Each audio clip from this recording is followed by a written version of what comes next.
if this medical institution is so powerful and helpful, then why is everyone more sick than they've ever been? Why are 65% of adults obese and sick, and over 50% of children have a chronic illness now? Welcome to the Do You Feel Heard podcast, a production of Helping the Herd. Helping the Herd is committed to empowering individuals to liberate themselves from the patterns that keep them from creating their ideal life. If you like this podcast, visit helpingtheherd.com to find resources and personalized coaching to empower you to be your best self. Welcome, everyone, to the Do You Feel Heard podcast. I am your host, Ian Michael, and we have a repeat guest, a good friend of mine, Matt Michaels. We got a double Michael podcast here. How are we today, Matt? I'm doing well, man. How are you?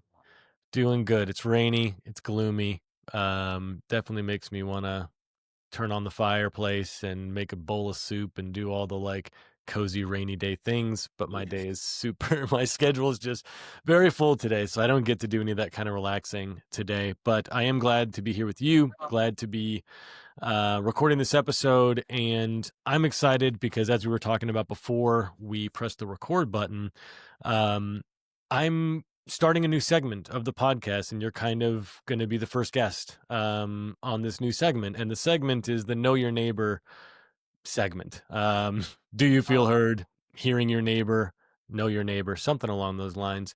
And the idea is to just kind of get to know the people around us and in our communities. And there's so much that we are told and fed about groups of people and types of people, but until you actually talk with them, get to know them, it's hard to really know who they are. And it's really easy to get caught in traps and get caught in, these putting people into boxes that they don't belong in. And so, yeah, let's get to know Matt Michaels. Let's start with, I guess, I don't know how much our guests know about you. So maybe let's start with, how do you spend your time? How do I spend my time? I work a lot with clients. I'm building a business in a lot of different ways and expanding my business. So that takes up a lot of my time. Other than that, hanging out with my wife and our four animals. Got two dogs, two cats. We love to hike and travel and do outdoor stuff. Yoga, qigong, working out. That's about it. That's the life. And you're located in Tulsa, Oklahoma. Also, Oklahoma, yes, sir. And you say, when you say you do your work with your clients, what does that entail? Yeah, so I practice naturopathic medicine, and so I combine a lot of modalities all into one. So I usually start with biofeedback scans first, and those basically come back with imbalances, deficiencies, organ stress, physical and emotional toxins. And then I'm also doing intake questionnaire, and I've been obsessed with Chinese medicine lately. So I combine the diagnosis from their symptomology from a Chinese medicine perspective, along with the results from the scan, and I compile it together to create people a 4 to 6 month healing protocol. And that includes supplements, lifestyle changes, dietary changes, spiritual development, emotional release work, inner child work, you name it. I kind of do all of that. And now I also do emotional releases for people to help people get grounded into their bodies and then help them remove the stored emotional trauma that's stored in the fascia. And then I do a combination of ozone, which is ozonated gas. It's 3 parts oxygen. It overly oxygenates the body, creates new cell growth, detoxes parasites, candida, fungus, things like that.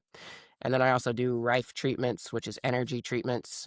Rife is the name of the doctor that realized that since everything is frequency and vibration, including diseases, there could be other frequencies and vibrations that could help balance those disease processes, essentially. So I just take everything from this very holistic view and I compiled it all together.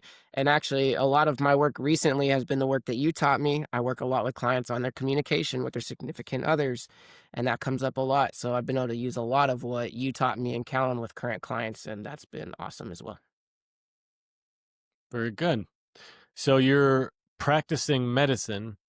How did you find yourself practicing medicine? Did you go to medical school? I absolutely did not go to medical school, which is why I know things. For Which sure. is why, I know the answer. I know you well, so I know that. For sure. It's hard not to make it obvious in my tone that I know the answer to that question. Yes. Let's explore a little bit of how, I mean, Before we get into the corrupt nature, which I know you're going to get there, the very biased nature of medical schools, and before we get into that, I want to first talk about how did you find yourself looking into and being curious to hold that kind of space for people, or to go down this path of medicine, we'll call it healing, a more broad term. How did you find yourself like wanting to do that, in a position to do that versus say dog grooming or hairstyling or whatever? Like, how did you find yourself in that position?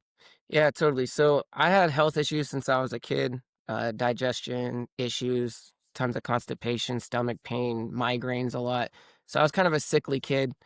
By the time I reached 14, I started using drugs and alcohol to cope with emotional and physical issues. And I basically just did hard drugs for a living for over a decade and just destroyed my body even more. So once I got sober, I was looking for ways to heal. And I went back to the medical industry, and it's always the same thing. They want to give you more drugs. They wanted to remove my gallbladder. They want to put me on thyroid medication for the rest of my life. And none of that it just didn't make sense to me. It just didn't make sense that, oh, you have a gallbladder problem. Let's remove it. I was still a junkie at the time, but I knew that that was stupid, you know? So I was like, well, I'm going to look for other options. So I started looking into diet and nutrition because that made sense to me that that would play a role. And I just started changing my diet around. I got some benefit from that.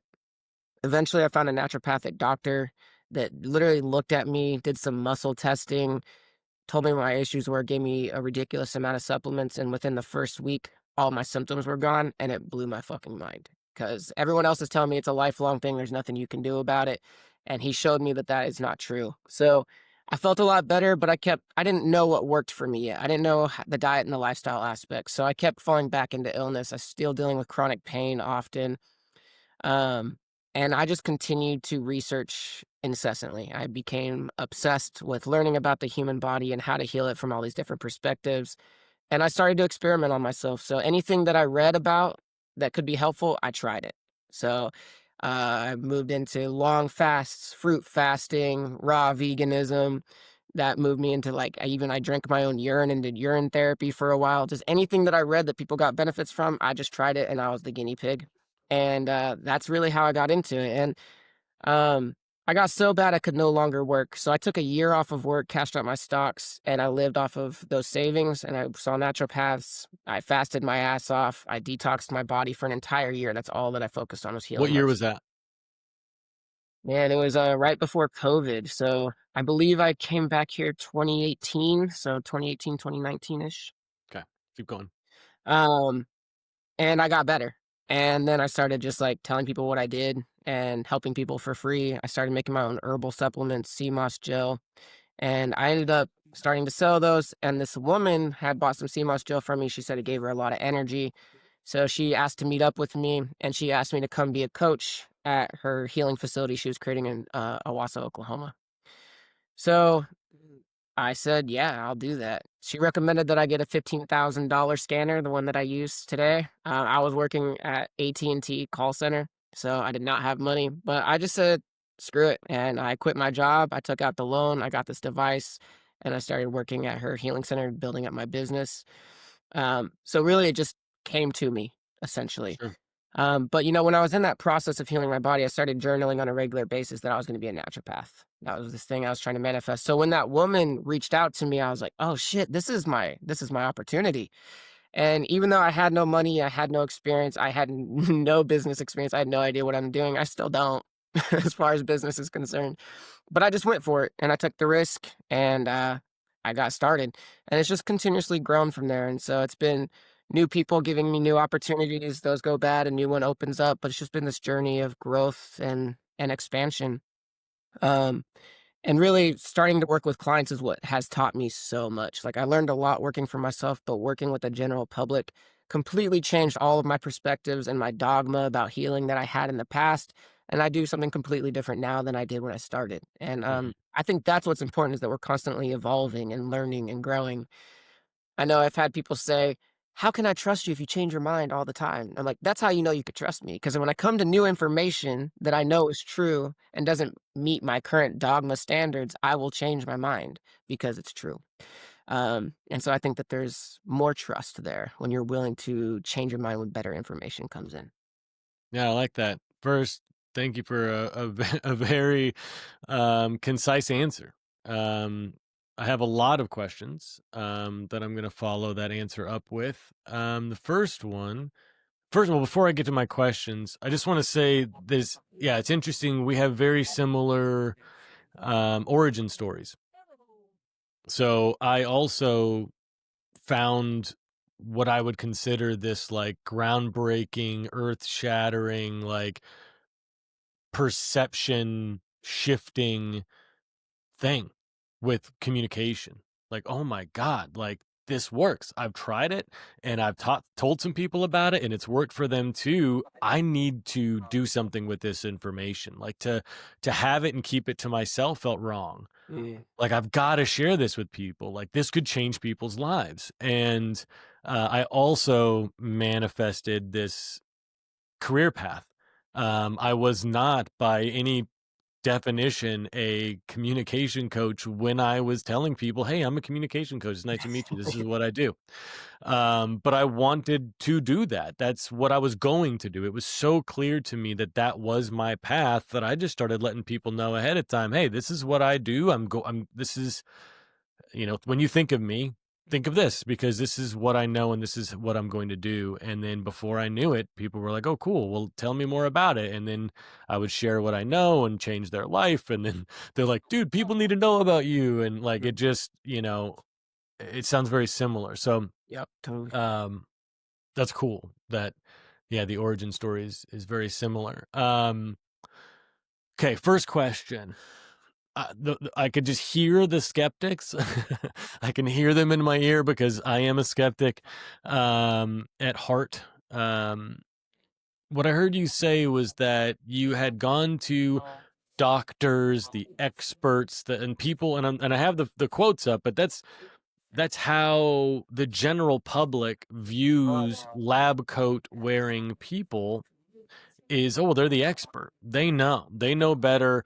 And they have tests that have been used billions of times. And, it's based on like science, which means you can, repeat it and get the same result. And so it's trustworthy because, I think a lot of people don't fully understand how like those numbers work when it comes to testing.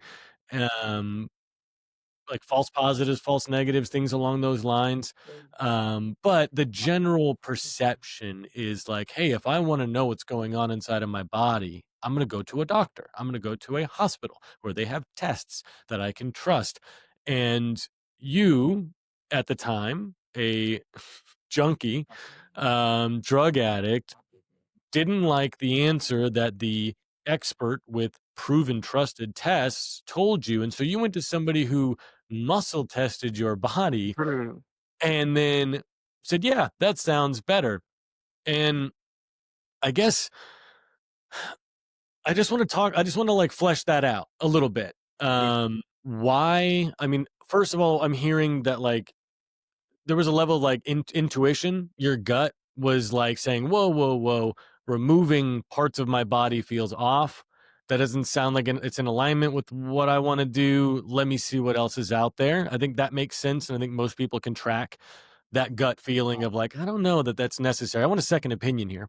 Yeah. But rather than going to another doctor with other tests and whatever, you went a very different route to a naturopath and did muscle testing. And so, yeah, I don't know. Well, take it away. Tell me your thoughts on that now versus maybe your thoughts then.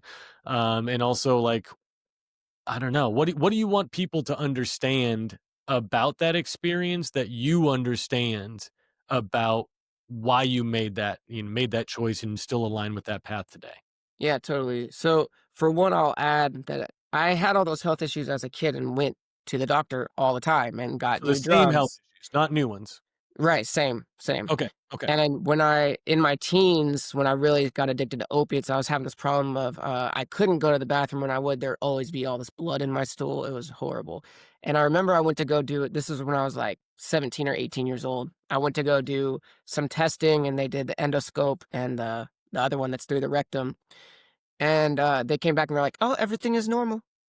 Like, Hmm. I'm literally shitting blood and chronic digestive pain, but everything is normal. And so that always stuck with me. So then when I fast forward to when I'm like 20 something years old and I'm going through this, that story's still with me. And it always stuck with me like, man, they must not know shit because they're saying that I'm fine and I'm obviously not fine. And so when I got that same answers, I just knew that this wasn't for me. And there's got to be some type of solution. Like, how is it that there is no solution for any chronic disease? And yet we go see these people for chronic disease, but they'll always tell you there's no solution. You just got to take these pills for the rest of your life. So for me, I just start thinking about it logically. Obviously, what we put into our body matters. Whatever we eat becomes us, but they'll tell you it doesn't matter what you eat. Instead, they'll give you a drug, like, and I'm pretty sure I don't have a deficiency in pharmaceutical drugs. I don't think I have a deficiency. In fact, I took tons of pharmaceutical drugs and I was still sick. So that's why I made that decision because how many experiences do I have to have where I go to the doctor for a problem and they have no solution? And that's actually what drives me crazy with the clients that I receive. Usually they end up in front of me because they've tried that 1,000 times and they haven't gotten anywhere. And they're told, like, you just have to be on these hormones for the rest of your life. You have to take these pills for the rest of your life. And obviously, that's not true because people healed before the Western medicine came about in the first place. And we can get into where the Western medicine comes from and all of that. But yeah, to me, it's just common sense. If they had 20 years to figure out what was going on with me and never got any answers and just drugs and surgeries. So it made sense to me that there's got to be another option. And for me, I only know the truth based off of experience. And so when I saw this naturopath, and yeah, I was definitely like, oh, this is weird, this is woo woo, whatever. But I was like, well, I might as well try. Nothing else has worked. And when it worked and I felt so much better, then I knew, okay, this is actually real. Never have I gone to a doctor, been given something, and then immediately felt better and things actually improved. I've never had that experience working with a doctor. And with any clients that I work with, I've never heard them say, that doctor helped me so much. Like, I've never heard it. It just Yeah. doesn't If happen. they had worked that way, they probably wouldn't be seeing you in the first place. Exactly. Exactly. Yeah. So, Okay. yeah. Yeah, that makes sense. So, and I align with that. I mean, I think there's a few things of your language that I think again I always hear the little skeptic or the little person who's gonna, the advocate for pharma, the advocate for institutionalized healthcare, government ran healthcare, big pharma funded healthcare saying like, you know, they don't all do that. That isn't every doctor doesn't tell you that doesn't matter what you eat. And I would have to agree with that. I Hmm. have definitely spoken with doctors who understand that like nutrition is important, even though they may not fully understand how important nutrition is Right. or how it ties into everything. I would say that many doctors do acknowledge and will say that it does matter what you eat. But when it comes to solutions, very rarely have I heard my doctors tell me that, hey, the solution here is fix your diet. Most of the time, the solution is here's a pill, or here's an ointment, or here's some sort of product that can mitigate your symptoms so that you don't have to deal with those anymore. Because, boy, those are annoying. But we're not really going to address the root, which I think unintentionally, inadvertently, hopefully, my hope is that it is unintentional. My heart really hopes that it's an inadvertent thing to get you living a lifestyle that just now includes some pharmaceutical product that you have to take to mitigate symptoms that you're getting because of your life choices, rather than how about, sure, here's 30 days supply of this ointment, but also over the next 30 days, you need to figure out your diet, elimination diet. Let's do something so that when you have these, this rash or this whatever reaction goes away, like we can keep it away without a like dependence on this pharmaceutical product. Um, yeah. Yeah, totally. I mean, I want to use my clients are women. and most of them are dealing with hormonal imbalances, right? So do you know what PCOS is? Mm-mm. It's polycystic ovary syndrome. It's essentially where the ovaries keep producing all these cysts, and cysts are supposed to come and go with the cycle naturally. Okay. But what happens in PCOS is they don't go away, so you just keep getting more and more Mm. cysts. Okay. And it's really the root cause is nutrition, blood sugar imbalances, and chronic stress.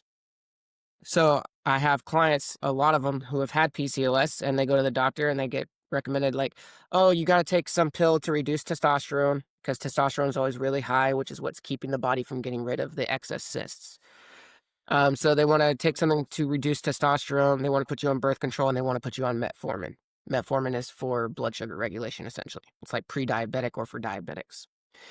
Um, and then they're told that that's just all that you can do, right? So then I'll take those women, be like, okay, well, your blood sugar's off, which is causing these insulin spikes, which is causing these cortisol spikes, which means the body has excess androgens, which is what turns into testosterone. And instead of those androgens turning into estrogen, they're turning into testosterone because of the blood sugar imbalance issues. And so they're getting all these excess cysts. So instead, what we can do instead of taking all these drugs for the rest of your life, we can focus on how can we learn how to regulate our nervous system? How can we learn how to regulate our blood sugar? How can we change our diet so we're getting proper nutrition and not creating these imbalances in the body? And within 2 or 3 months, all their symptoms are gone every single time. And then I use herbs to help them detox the liver to get their digestion in check, herbs to help balance the blood sugar. And I primarily use herbs over any other type of supplements. Have been used forever. Like literally every herb is tissue specific. These herbs are made to heal these parts of our body. And if you look at pharmaceutical drugs, most of them are derived from these herbs, but they're taking one compound from the whole plant medicine to create a specific series of events in the body to get rid of symptoms. And herbs work differently. You're using the whole compound and it's working along with the body's natural processes in order to eliminate toxins or to strengthen or tonify the organs. Why do you think that let's say that I agree with you and that this is like factual. Let's just say that like each herb is a specific herb. The entire herb is needed in order to fully integrate and have the full, outcome and result that is intended for the body in regards to its relationship to healing. Why would a pharmaceutical company, and I'm already thinking of a few answers, but why would a pharmaceutical company not just use the whole herb in their products? If the whole herb is like what would heal the body, why would they only want a small aspect of that herb to be used in their product? Yeah, so for one, it's because they want one specific compound that does one specific thing in the body that will neutralize a symptom, right? Okay. And also, if you use the whole herb, that can't be patented and sold. Sure. Right. Yeah. You And can't so, stop people from growing oregano or dandelion root yeah, or whatever in not your yet, in your anyways. garden. Yeah, Well, yeah, yeah, and yeah, if Monsanto can, yeah, breed it and make it their proprietary plant breed, then they can, like they do exactly. corn. Yeah.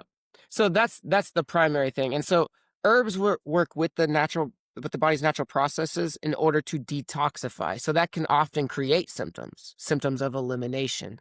Sure. If you think when you get sick, you start throwing up or get a sore throat, you're coughing, you're sneezing. Those are all symptoms of elimination. The body's trying to get rid of something. And the herbs will assist that process of removing it. Whereas that single compound might just turn off the mechanisms to shut down so you don't throw up, so you don't cough, so you don't sneeze. And so you're forcing the body to hold on to the toxins that's trying to get rid of. So that's the symptoms are the way to health. Just like conflict is the way to connection, Sure. symptoms are the way the body heals. And so we Mm, have to go through that season and that part and honor that part of the healing process. And Western medicine is all about getting around the symptoms rather than listening and acknowledging the symptoms and saying, like, what's that saying about the body overall? They want to just zone in on that symptom and treat that one symptom. When you use herbs, you're treating the entire whole person. So, like, if someone has PCOS, I'm not just going to give her stuff for her hormones. Like, we got to get your digestive system fixed first so you can actually absorb and utilize nutrients so that you can nourish the body. So, that has to be done first. And then we have to start detoxing the liver because if you're full of all these toxins, you're not going to be able to adequately produce the hormones that are necessary to feel good. So there's like an order of operations when you're treating the whole person over a significant amount of time rather than just Mm, taking a drug to get rid of those symptoms. And the irony of taking pharmaceutical medications, and you'll see this if you ever work with anybody that's on pharmaceuticals, is you go for one to get rid of symptoms, and as a byproduct, that creates other symptoms because you're bypassing the body's natural processes, and then they'll give you something else for that symptom and that symptom. And so you just end up on 10, 20. I know people on 10 to 30 medications, and none of them are necessary at all. mhm. In fact, they're all working against the body and keeping the body from able to heal and regenerate. All right, so question here, and I guess this podcast, I'm just gonna go ahead and play like the Yeah. the keyboard warrior, who's going to be in the comment section and um, trying to cut your arguments here.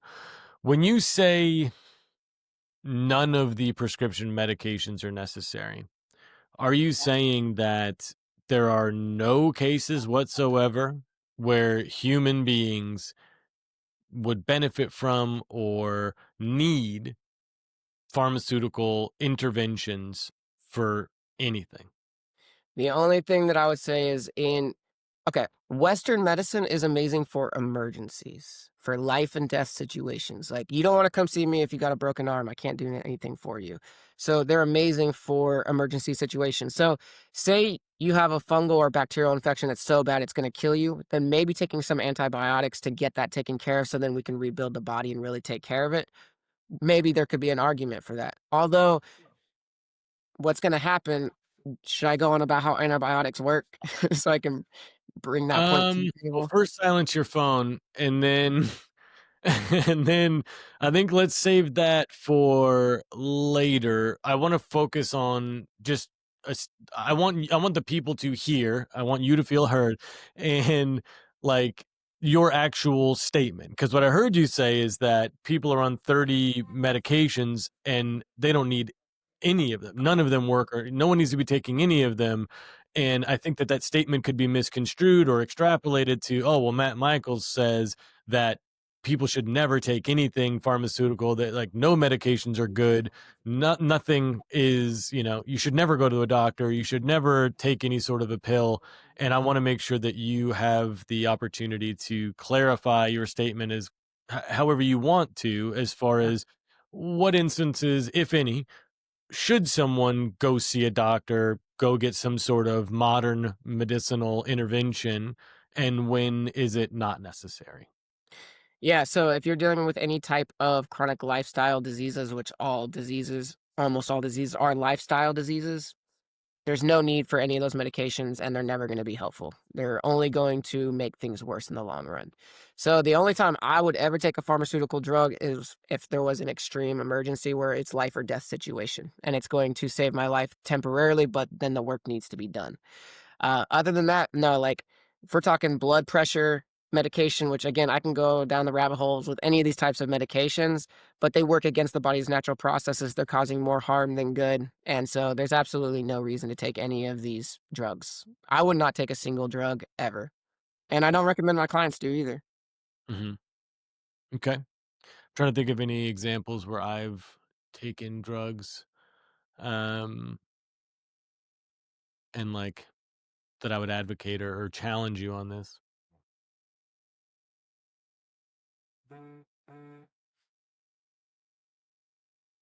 I don't know. What about like maybe a severe allergic reaction? So like I have alpha gal. And so I can think of instances where I either unknowingly or intentionally testing my body to see what kind of a reaction I would get, would have a small amount of red meat, and my body would flip out. And my whole, like, for me, what happens, unfortunately, I'm very, very allergic thanks to those ticks. Um, and I had a piece of bacon, maybe like a 2-inch by 2-inch piece of bacon, like very, very small piece of bacon. And several hours later, my body broke into like head to toe hives. Throat was starting to get really tight, starting to be a little worried about breathing. And so I did go to the hospital because I'm like, hey, like, help, Yeah. like, this Yeah. is scary shit. And they ended up giving me an epinephrine shot, which I would consider a modern, Mhm. pharmaceutical medicinal intervention. And they also gave me, I don't remember what the other thing was, but they gave me something else too to combat the some other antihistamine. They gave me an antihistamine to go with the epinephrine. And so like would you have said, "Ian, don't fucking do that, bro. Go to the garden, get yourself some oregano and rub that shit on your feet." You know what I mean? Like, or would you have advised against me in that type of a situation from seeking that remedy? No, I mean, that's an emergency situation. Okay. You know it's closing up, right? So that's an emergency, so you need to get that taken care of. But then my question to you is like, what are we doing to address the root cause of this alpha gal? How are we getting rid of the alpha gal? Well, I mean, we can we can go down the rabbit hole of getting rid of alpha gal. I mean, you and I have I've done detoxes with you. I've even done the acupuncture thing in the ear for like 2 weeks where it's Mhm. supposed to nothing. Nothing has seemed to impact my body's reaction to red meat. I can see where like just not eating red meat could be a lifestyle solution For sure. to not having those severe reactions, which is something that like I'm willing to modify my lifestyle and other people are not, which I think is often where people find themselves in that kind of a tricky dilemma there of there is a solution, but are you willing to modify your life enough to really implement that solution? Or would you rather continue your lifestyle and also just take pills to mitigate your symptoms so you don't have to really deal with the consequences of your actions, Right. which, I think is more common the latter than the Yeah. former, unfortunately. Yeah. I mean, and with things like alpha gal, like in order to get rid of something like that, that's going to be months of dedicated work to get that detox out of the body. I mean, we don't even really know what it is, right? It's coming out that it's like a bacteria from ticks or whatever. I'm sure it's a bioweapon that was manufactured. There's like an anti-eating meat agenda happening. They don't want us eating meat. And the Um, fact that it's, like, only prevalent in one tiny little area, a very like a circle, a yeah, very tight circle in the South where, Arkansas, Oklahoma, like, I think also Texas, like, North Texas, but, like, mhm, that this one little area in the South, and it's, like, rampant. Like, yep, I'm learning and meeting more and more people with it every year, but it's not in other areas. So, yeah, like, I also my tinfoil hat would also agree with it likely being something that's some lab developed for some purpose, and it either intentionally or unintentionally was allowed out, and it is now really impacting people's lives. And, um but yeah, I don't think it's a coincidence that it's just in one area, one concentrated, part of the country. definitely not. And I have known people that had it and no longer have it. Sure. So it is something that can be reversed with time and Yeah. dedication. All right. Yep. Next question. Mhm. Um, when you said that once you had that experience where the holistic homeopathic, remedy within your body had positive results. So for you, that was like, okay, confirmation, there's something here. From there, I heard you say that you then just researched. Can you shed some light onto what do you mean by research? I think a lot of people will have a very different definition of what it means to research and how do Mhm. you how they would, or what they would consider legitimate research, trustworthy research. Is it all, double blind studies? Is it all, like, um, peer reviewed studies? Or is it all on, theguardian.com? Or, you know what I mean? Like, where, Mhm. where are you getting your research and why do you trust the sources that you got it from? Yeah, so, most of it, there's YouTube University, there's all these resources online, and I'm not researching these things as like, "This is absolute fact." I'm researching for ideas to try and implement myself to see if they work. The problem with the official research is they're bought and paid for by those that are trying to get a certain result. So they're not actually legitimate in the first place most of the time, and that's just an unfortunate fact. I mean, even if you look at a lot of the research on fasting and stuff, it's only done on men, it's not done on women, but yet they say that it's true for men and women. So these studies aren't necessarily accurate in the first place. And how many times does a study come out?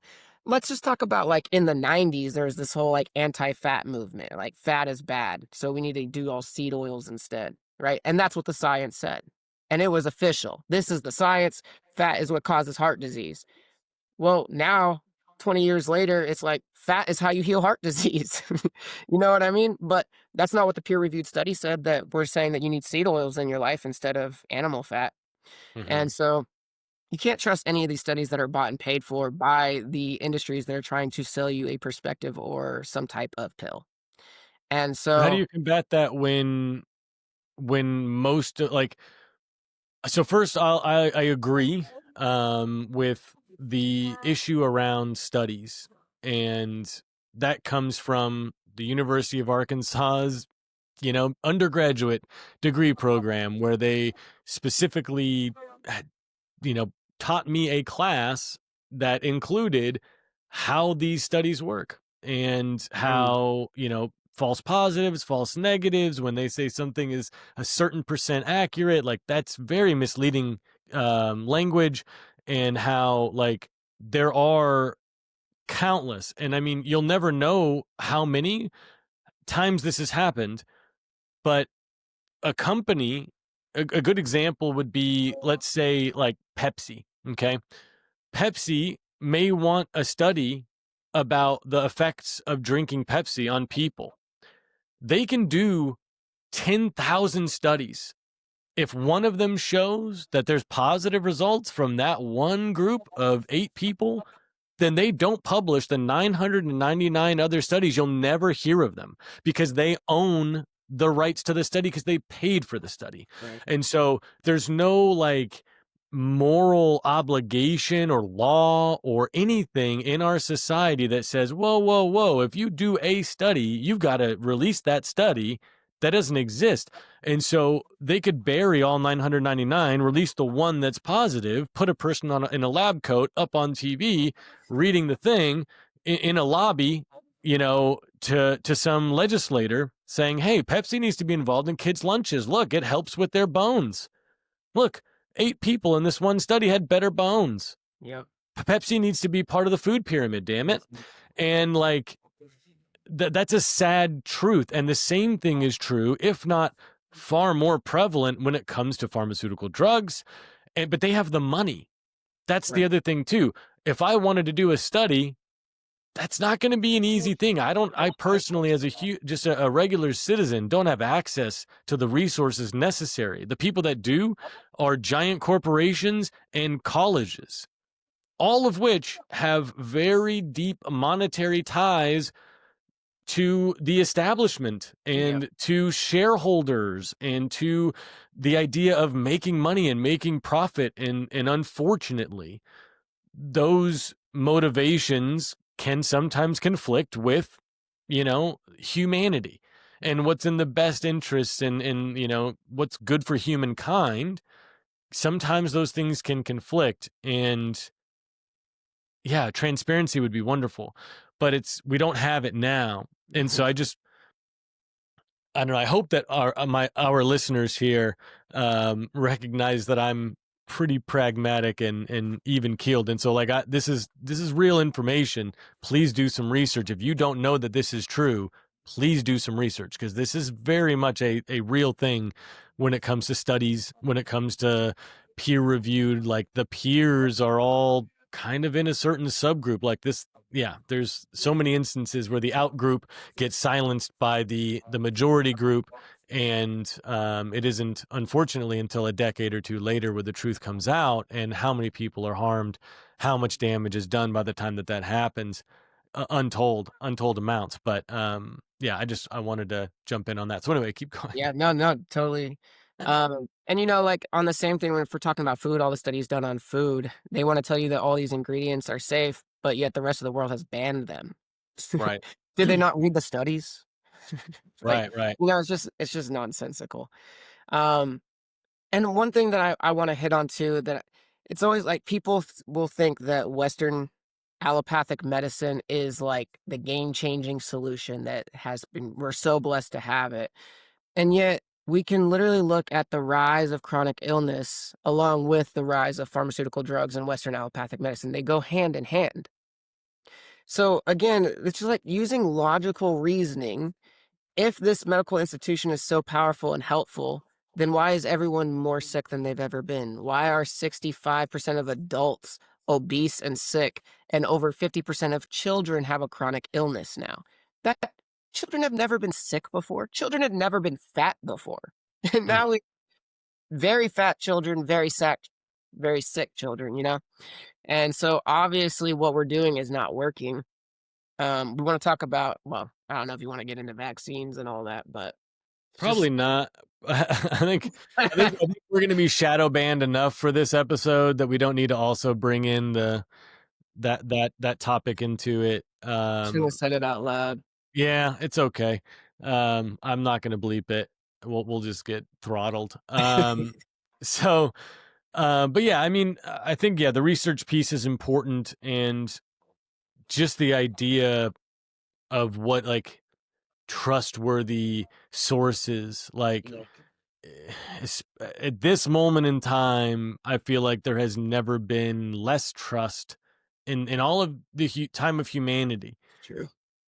of can you believe what you're hearing and what people are telling you. I don't know a time in history where more confusion has been brought about when it comes to what is actually happening around us. And Totally. maybe some historian could be like, well, back in Babylonia, but like in modern times, in the last several hundred years, like you can't there's it's hard to know what to believe, what to trust. And like one segment that I want to do, and maybe we can do this. One segment that I wanted to add to this know your neighbor segment is like what's in your feed. What are you seeing? And this we might want to finish the medical piece in your background before we get into the segue, but like I think it's important to acknowledge that we're all being told a different version of what's happening too. Everyone is being presented with a different version of reality through social media, which is controlled. And like, not only is it controlled, but it's also like the algorithm is giving you what you want and like almost creating the echo chamber for Sure. you, even though you may not want the echo chamber. It subtly is going to do it because it wants engagement, and it knows that like, oh, you spent X amount of time lingering on this thing while you were scrolling, so I'm going to give you more of that. Or, oh, you interacted with this, well, I'm going to bump that way up. And so again, hopefully inadvertently, it's kind of putting you into this tunnel visioned space where you're not being exposed to other ways of looking at things. Whereas in the past, especially with like legacy media, you would have people who were like, look, I'm gonna look at this objectively, not how the producer of this news program wants me to focus on. They're going to only give me these stories. There was more like true journalism with legacy media many years ago. But anymore, I don't trust anything coming from legacy media. It's hard to trust much of anything coming from anywhere, like you said, and I think that is by design. You flood the general population with all conflicting, confusing information. You put them in a state of fear, and then they will just do as they're told. They'll just surrender and do as they're told, and that's the whole point of the system, and that's why mass confusion is spread out. And I always say this, but the truth is always very simple, and then the lies are what it's always convoluted and confusing. And when we talk about human health, I think it makes most logical sense that all disease is caused by a lack of nutrition and physical and emotional toxicity. I think that's just like blatantly obvious. Like the fact that that's an argument is just mind boggling for me. Of I would course, add physical exercise in there too. Like how active your lifestyle is going to be totally, a huge factor. totally, totally. You Like could eat healthy, movement. but if you don't ever get up off your ass, like you're gonna have some health problems. Yeah, I would agree with that. Just like anything that's, I would say the same thing almost for like spiritual practices and meditation. Those are also essential for human health, right? And so to put that aside and be like, "No, you really need a pharmaceutical drug or a injection of some sort," it just doesn't make sense. Like, how are we treating these lifestyle diseases with pharmaceuticals? And so for me, like, and you look at the Western medical industry, how convoluted all of the words are. They try to make it as confusing as possible so people can't understand, making everything these big words that are scary for people.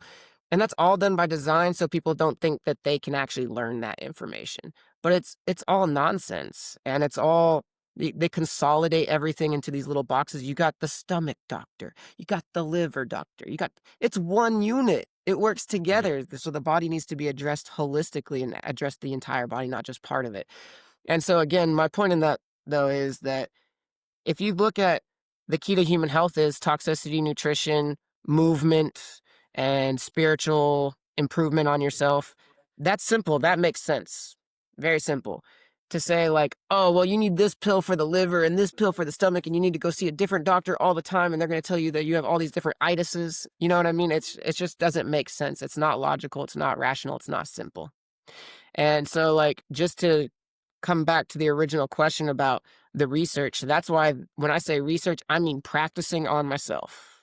I Okay. read something from somebody that I think I might trust, and I implement it to see, is it true or not? And maybe it was, maybe it wasn't.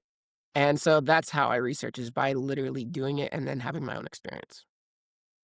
I hear you, and I hope that everyone hears you. Um, I, I mean, I adopt a similar lifestyle. I mean, I love using myself as the guinea pig, specifically with like health related things, nutrition, diet, things like that. I have definitely explored many different, you know, paths when it comes to what I put in my body, and I think that I don't know that necessarily modern medicinal testing is completely worthless.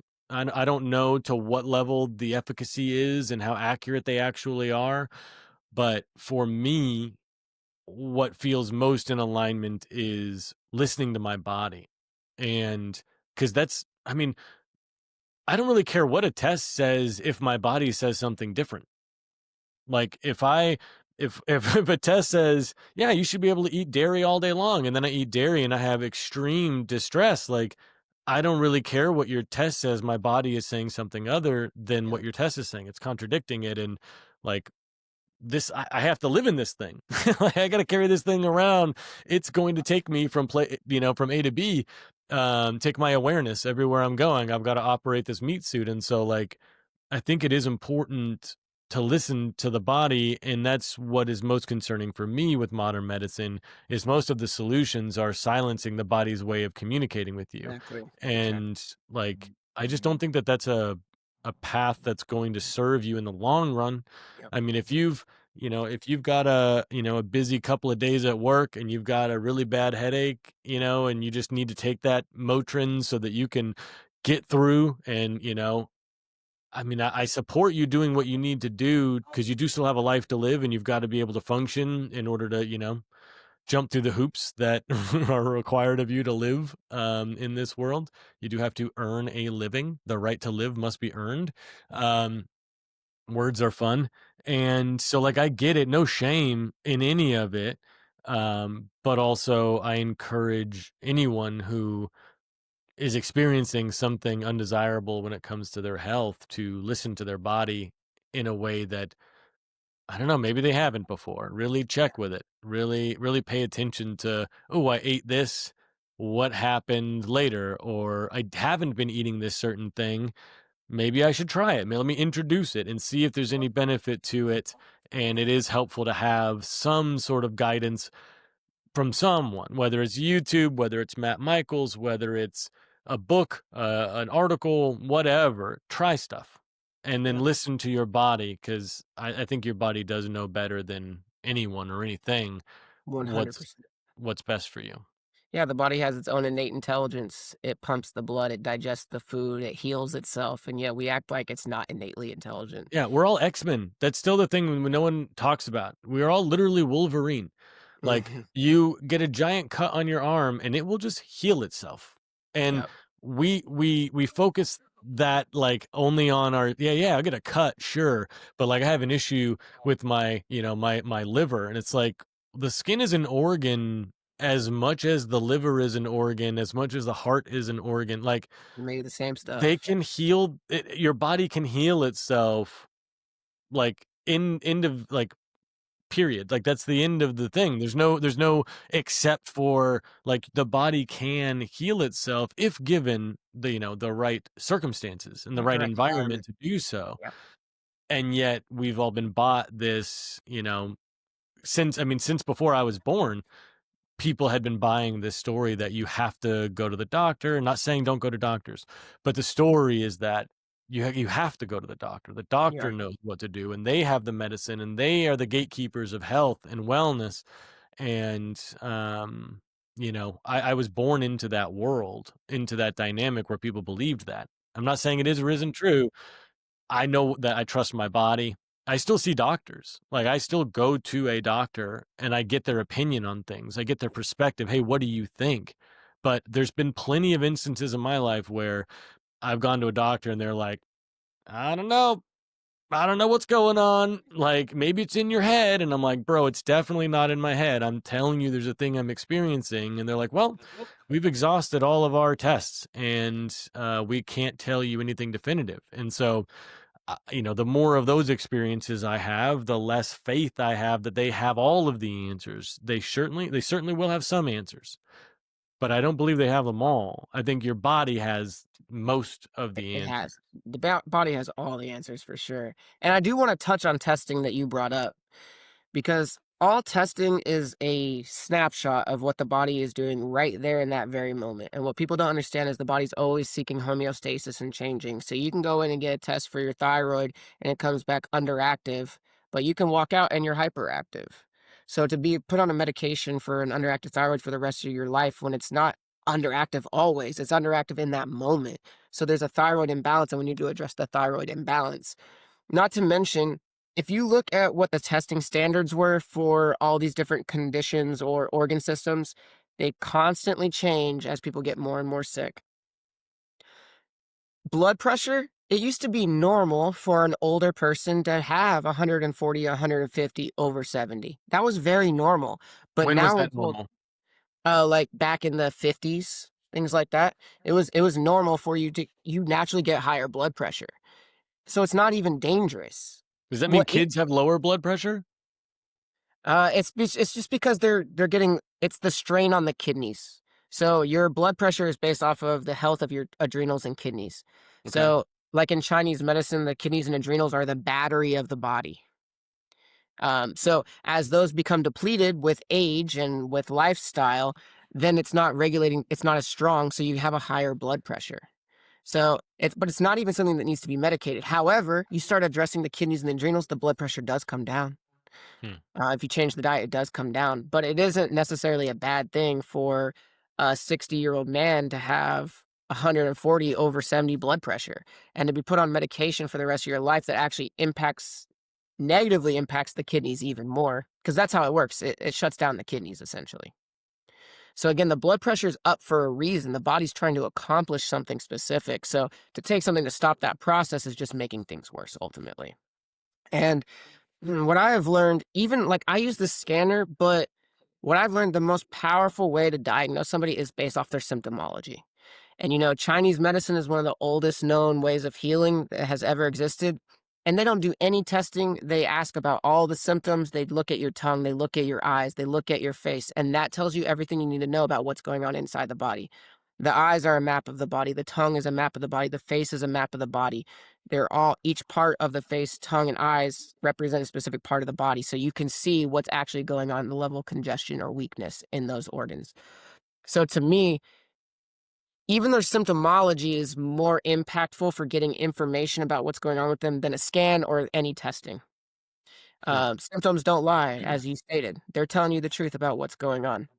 And so I don't think that really any of the testing is necessary. It's not usually very helpful. Although, you know, I am o there's some functional medicine doctors that use specific tests for, like, their gut to see, like, what kind of toxins are in the gut and causing problems. Those can be helpful for sure.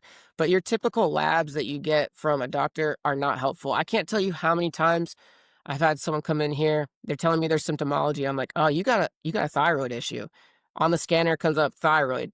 And then I'm like, "Have you had your thyroid checked?" And they're like, "Yeah, all the tests come back normal." But why? Because they keep changing the normal numbers because the overall population is decreasing in health, so it's becoming more and more normal.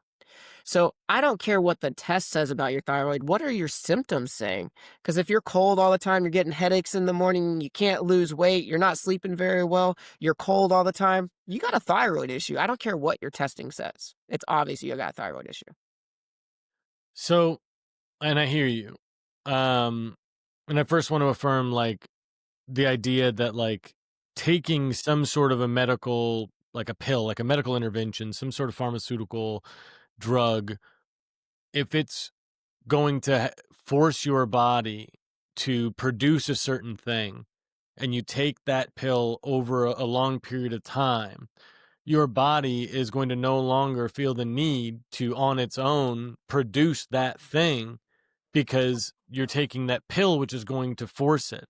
And so your body's, it's like melatonin. People that take melatonin for sleep all the time, your body naturally creates melatonin. Yep. But if you take melatonin all the time, then your body's like, cool, we don't have to make this anymore. And then you're going to be even less able to do the things on your own because you've brought in that outside force. So that's something I've definitely heard before and understand to be true, believe to be true. Somebody can argue it. That's again the time and age that we live in. There's going to be a contradicting article. There's going to be a contradicting study to everything. I don't think there's a thing on our green earth that there isn't a contradicting study to some degree of anything that can be said. And Yep. so I first want to acknowledge that. Yes, I'm sure you could post something that says that's not true. That's fine. I believe that to be true, and I understand that to be true. Yep. With that being said, the next question that I have for you is how do you combat like the status quo? You are an unorthodox healer. You are you are approaching medicine, healing from a very different place than what is established or standard or expected. Um, and so you're living in a world where people who spend 4 to 6 years consuming propaganda from pharmaceutical companies and how pharmaceutical companies think medicine should be done. They're spending 4 to 6 years of schooling learning the pharmaceutical companies' preferred way of medicine and then being put into a position of authority. In our society, it is very much viewed that nurses, doctors, they are the experts. They are the subject matter experts, and that's who you go to, and that's who you should trust because they've gone to school and they've learned the things. Meanwhile, there's you who has not done any of those traditional paths and instead who has, essentially taken it upon yourself to explore whatever educational path that you have, whether it be through the videos, through testing on yourself, through, working with clients and getting feedback from them and kind of crafting this medical practice over the past several years. Like, how do you, how does anyone in your position combat the status quo of medical experts being trusted while people who are, gathering experience and, listening to their intuition and working with other intuitive clients, like are finding different results? Like, how do you, I don't know, how do you challenge that? Yeah, I mean, I would say that most of the time, my role isn't to necessarily challenge that. It's to be available when people start challenging them that themselves, Mm. right? So they're having all these negative experiences. They've been sick for so long. They're not getting any solutions, and they're just like I was like, okay, well, there's got to be another option out there, and they start looking for another option. So I don't really see that I need to combat that very often. There's a lot of re-education. There's a lot of unlearning that needs to happen and then learning something new. And honestly, it's pretty easy to make those arguments because it is so logical and rational. And when you see like, oh, you've been taking these drugs, you've been taking these surgeries, and then you're still sick, then you know that obviously it's not working. And then you spend 2 months with me. This is why I always have people do at least 4 months with me because I your life will change so drastically if you do all these changes for 4 months straight. And once they see like, oh wow, my menstrual cycle is balanced, I don't have pain anymore, my digestion's working, I'm having bowel movements, I don't have to combat anything, I don't have to argue for anything. The proof is right in front of them. They're experiencing it. So now they're having their own experience of being chronically sick and now those symptoms going away. And now that is their reality. So that's how I combat it is by teaching people how to heal themselves. And that's how we combat this system. It's just through education and through love and compassion and sitting with people and getting them to see a different perspective. I hear you. And the NASCAR race happening outside of your house. And like I hear you on that. And also like what I'm hearing is that you're kind of sitting back and waiting for people to have, gone through a very difficult, stressful, probably scary, life experience of running into all of these different dead ends when it comes to medical interventions, and then reaching a rock bottom, if you will, of, all right, I don't trust this anymore. I've got to do something different. I'm at the point where I will try anything. What's up, Matt?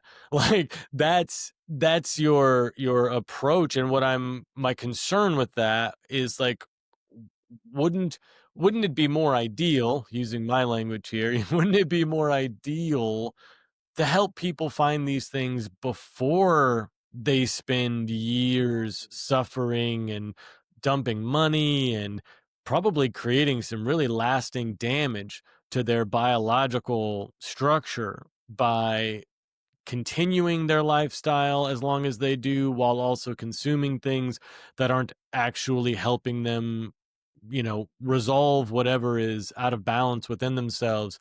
Like, how, I guess my let me rephrase my question. How can we, or how can anyone help to maybe not reverse the mindset or perception that you have to just trust and only can go to medical professionals, only can go to the hospitals, the nurses, the doctors. Like, which again, I'm not saying don't go to nurses or no one on this podcast is saying don't go to a nurse or a doctor. Well, if you're in a serious situation and Yeah, you if like, you're in it's an a great emergency first place to situation, go. yes, I think it's yes. a great first place to go, but it's not the only answer. It's not the only way to view health and wellness. And so while I personally, maybe Matt's not saying this, I am saying go to a doctor, go get their opinion, but then go get a couple other opinions from people who practice different modalities, try them all, Yeah. and then see what your body says, right? So how do we help people do that? How can we help people shift this mindset of, if they didn't go to medical school, then, they can't be trusted, or it's woo woo, or it's, it's snake oil, or it's, horse dewormer, or whatever, narrative that they want to use to delegitimize these other, you know, practices. Like, how can we help people out I of that? mean, all we can do is educate so that, like I'm very consistent with posting on social media. That's the best way to get in front of people's faces today, right? So I'm very passionate about that. I've been very dedicated and disciplined in that. But really, I think the ultimate way is those of us that see a better way actually implementing and embodying that. And that's how we start to change the people around us. You actively become different. In fact, I was I have a few women that I'm working with that are big in the community right now. And I keep telling them, like, I don't just want you to get this for you. I want you to get this so that it spreads out to all of those around you. Like, what if all of a sudden we had a community where just eating real healthy food is the norm? People aren't bringing shit. Everyone wants the healthy food because we're all on the same path. So it's changing one person at a time, that person embodying that, and then that impacts the people around them. And so it's really just changing ourselves. That's the only way to do it is by leading by example. And when you're sick and your whole family is watching you do all the stuff that they're going to think is crazy, but then you're no longer sick, all of a sudden you've just created a shift in their paradigm. And that's how you educate. Love it. Yeah, I think that's great. I align with that advice wholeheartedly, and it also aligns with my work. And I see it in you and Callan of like leading by example and modeling healthy communication.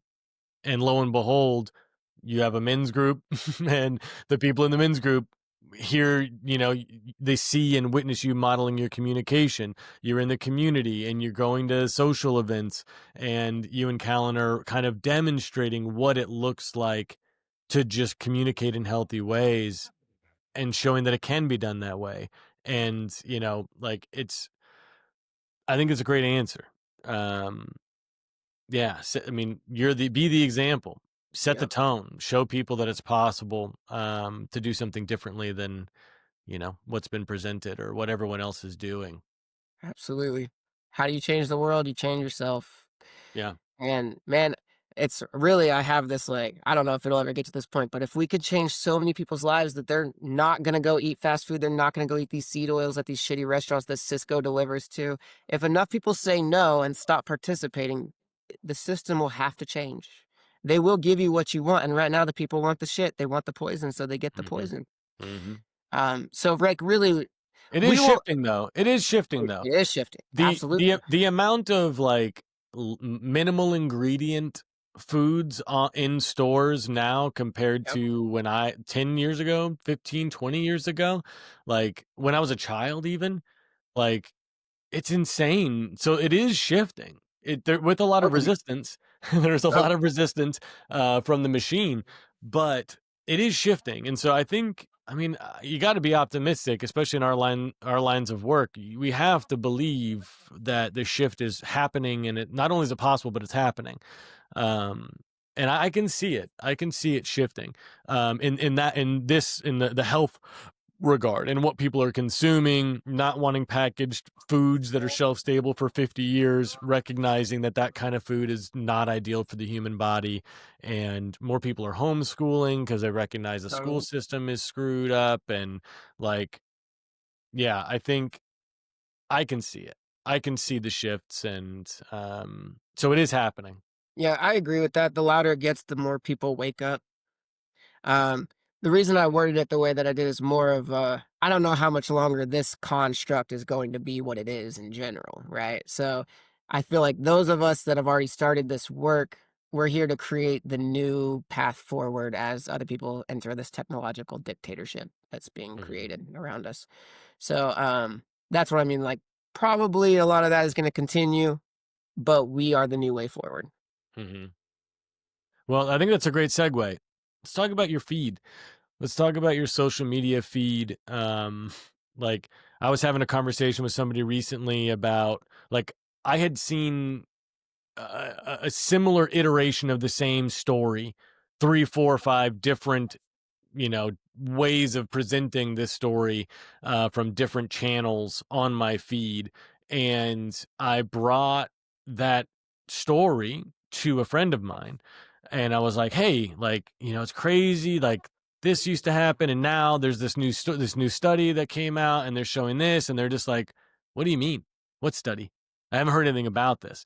And it was just like just a reminder, a stark reminder of like how vastly different everyone's news feed or whatever feed in their social media, whatever social media platform they're using, how vastly different everyone's feed is. And when we're not, well, I think a less and less people every day are going to legacy media for news, for updates on what's happening in the world and what's going on that they need to know about. And more people are going to the internet, whether it be, a website or a lot of people are just going to social media and seeing what's being passed around, who's sharing what, and like following certain accounts that they trust to whatever degree that they trust them. And um, I don't know, I've become more and more fascinated to understand what's in your feed, what's in everyone's feed. What are they being told is happening, and how does that compare to what I'm being told is happening in my feed? And maybe if we can interview everybody, we can really understand what's happening. But until we do, and until we start having real conversations with each other, I think the division is just going to continue to increase because we're being told that life is very different than someone else is being told life Yep. is. Yep. For So what's sure. in your feed? What do you see? Do you see a lot of like, for instance, one thing that's super common, especially that men are getting on their feeds are like, these, I think they're calling them thoughts, THOTs, not the thought wave, the Mhm. mind wave of thinking of something, but thirst traps, Yeah. just hot chicks and spandex pants and, large body proportions in certain areas, and like that's clouding their feed, or conspiracy theories, or sports, or Israel Gaza, or Ukraine Russia, or politics, left right blue, Charlie Kirk, fucking whoever. Like, Mhm. what are you seeing on your feed?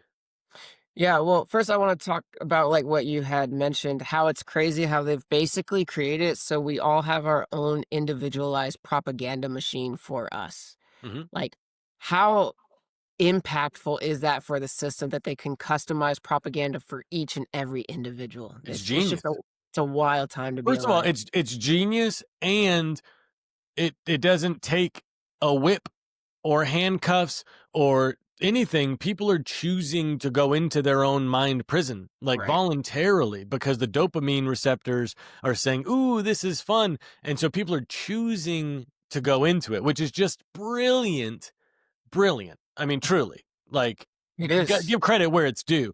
It That's is. brilliant way to control people, to get Yep. them to do it themselves. Yep. Mm, It is ingenious and it's it's beautiful. working. And like you said, it creates that like mass division because everyone's living in a separate reality.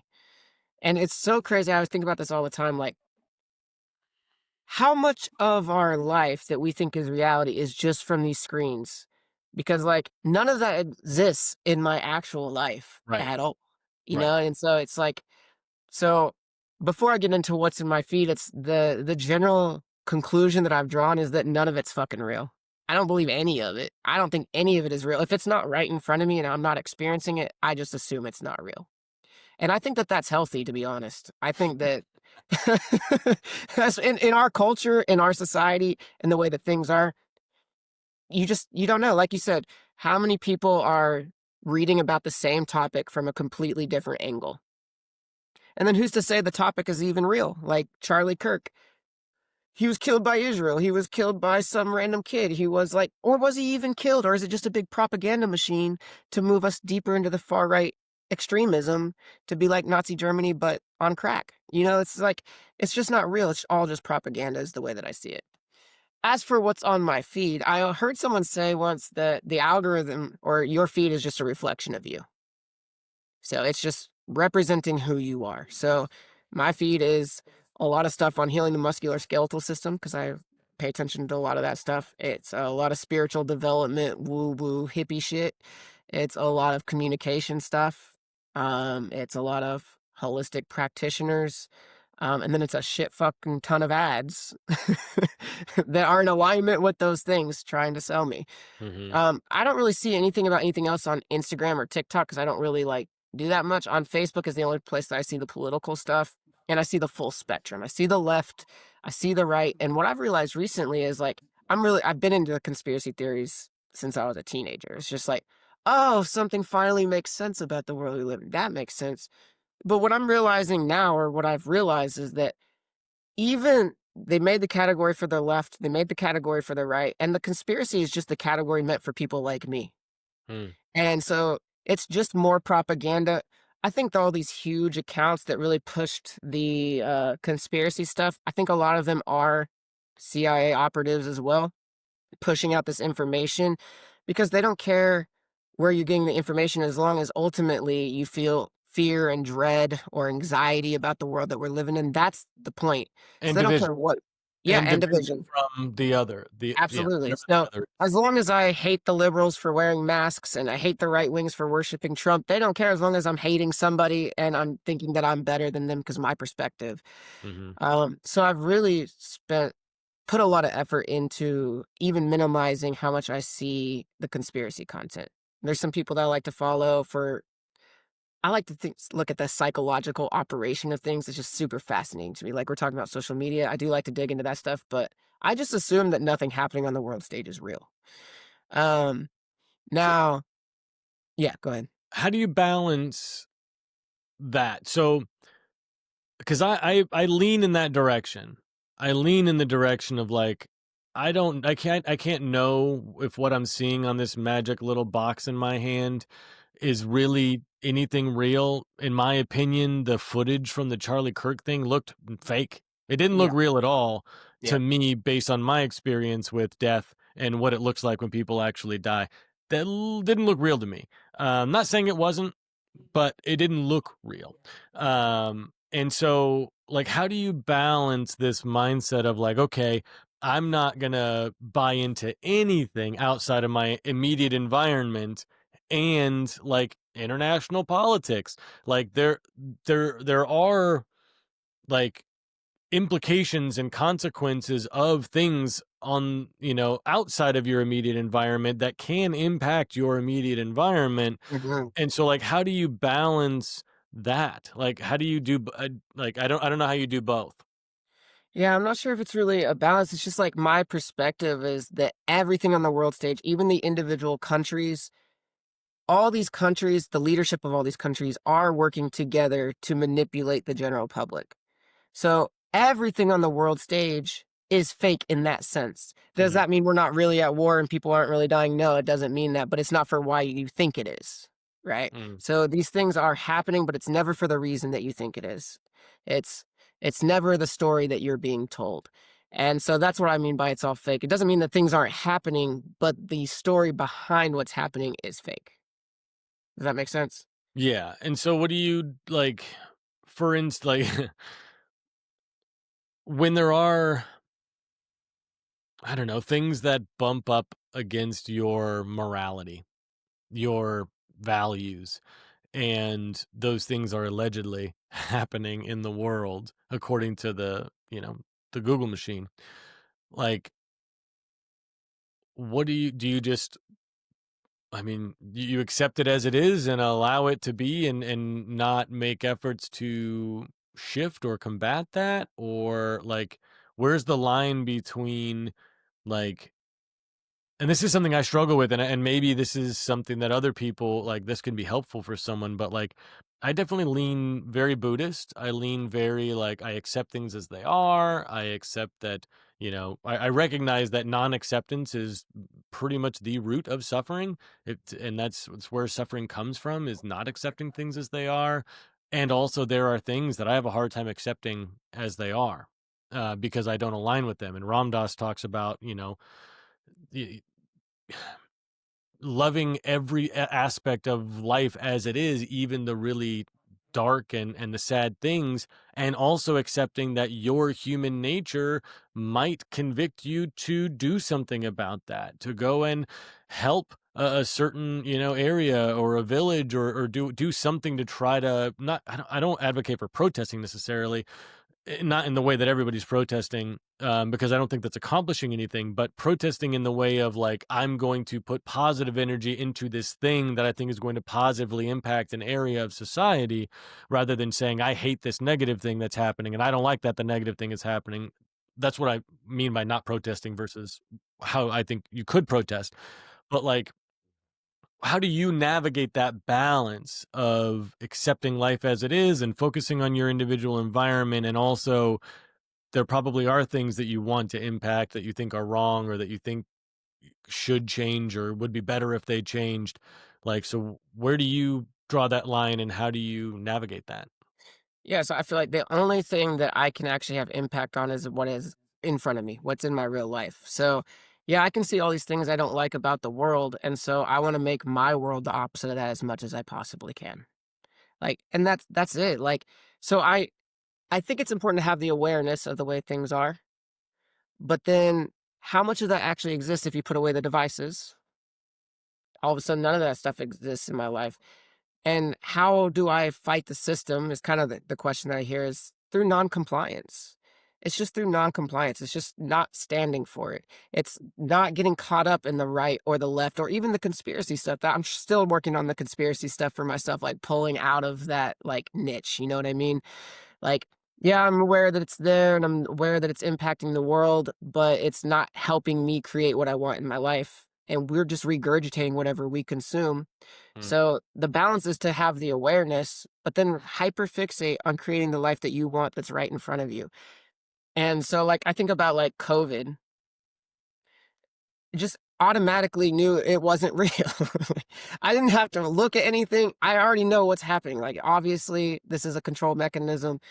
And so I just if I have to wear a mask in a store, I'm not going to wear a mask in a store. I just don't comply in any ways that I cannot comply, you know? Um And I really think that our role as those of us that are awake and aware right now, like that is what we're here to do is just to not comply, to like put our feet in the dirt and just keep them from being able to move forward. And actually, I was talking to Callan about this the other day. It's like, where do I draw that line to where it's like, okay, well, I just can't be a part of the system anymore, right? yeah. And so for me, I think that where I draw that line is when the technology has to be put into your body to participate in society, then I'm out of society. And that's just the way that it is. And so having that awareness that that's what's being created, that's what's coming down the pipeline. And I just know that no matter what, I will not comply. And if I have to die for that reason, I'm okay with that. And in the meantime, I'm going to do everything I can to create the life and the world that I want that's right in front of me. And hopefully we can get on a different timeline and, Hmm. whatever. Yeah. Does Yeah. that answer your question? Yeah. Yeah. I think so. Um, yeah, man. First, I wanna thank you for coming on, and taking this time to chat. And it's always, I mean, I always love, I always love shooting the shit with you. It's always a fun conversation. I miss our days of podcasting together. That was a good time. Would love to Maybe revisit. we'll bring it back up, Would man. love to. So my final question, and this is what I'm anticipating is going to be my new final segment of every episode, is so the title is, do you feel heard? And ultimately, what I want you to do is to feel heard as a guest on this podcast, and I want the listeners to hear you. And so, what I want to end on is, what's one thing that that you want other people to know? If everyone in the world listened to this podcast right now, and you could share one message that you really want people to hear, you really want people to know, what would that thing be? Whew. Man, that's a hard question. You know, what the first thing that popped in my mind was that I want people to know that literally everything they think is a lie. But but because that has to be addressed before we can move into the fact that you're a fully autonomous human being that can create whatever you want. Because all the lies tell you that you're insignificant, that you're not powerful, that you're powerless, and there's nothing that you can do. And so for me, part of that process is just understanding that they're all lies. It's all programming, and that you actually are a powerful individual that can create whatever you want in your life. You can heal your body. It's designed to heal. You can make the money that you want. You can have the impact you want as long as you're willing to endure the pains and the tribulations that come along with that process. Um, so yeah, that's my answer. I want everyone to know that everything that we've been told is a lie so that we can start over fresh and create a different reality. Well, beautifully said. Thank you, Matt Michaels, for coming on. Thank you, everybody, for listening. I hope that this has been enjoyable. And I hope you feel heard, Matt. Thank you. I feel heard. This has been the Do You Feel Heard podcast. If you're interested in resources that will help you move through conflict, you can go to doyoufeelheard.com, where we have tools for individuals and couples.